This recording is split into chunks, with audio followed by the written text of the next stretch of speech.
Addunyaa keenya waliisaan walloole waliisaan walloole anaan na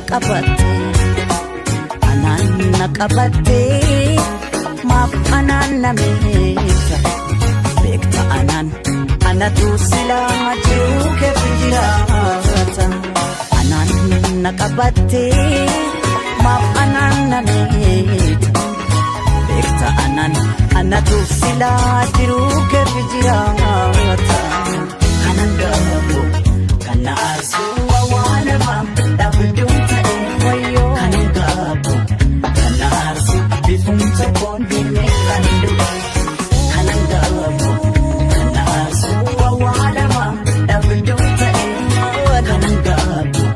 kana arsuu bifuun tokkoon diimee kan du'e.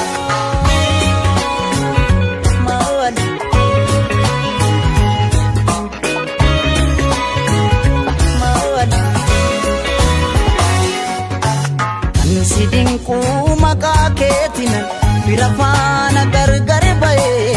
lammi kootiin gargar ba'ee sidinku si filadhuus yaanni kan kee humnaaf ta'ee ofittummaan keessumaaf ta'ee kan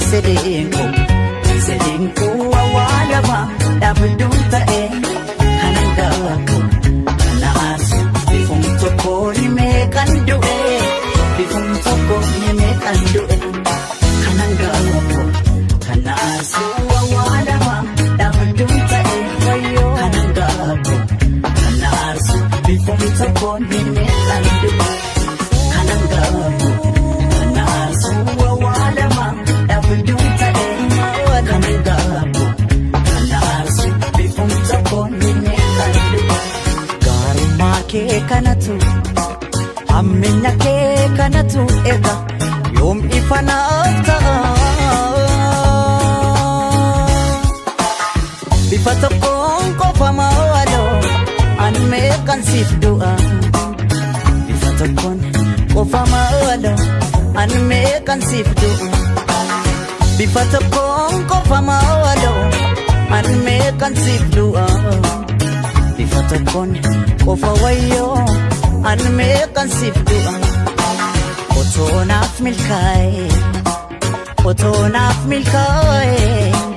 an fira koo kiisee ifama isaanii argadhe otoon sirraa gargar ba'ee otoo naaf milkaa'e si wajjin jiraachuun naaf tafe otoo lammii kootti makamee. Isan du'ee du'aa ka'ee kanan gaabu kana arsuu awwaalama dhabduun ta'e wayyoo kanan gaabu kana arsuu bifuun tokkoon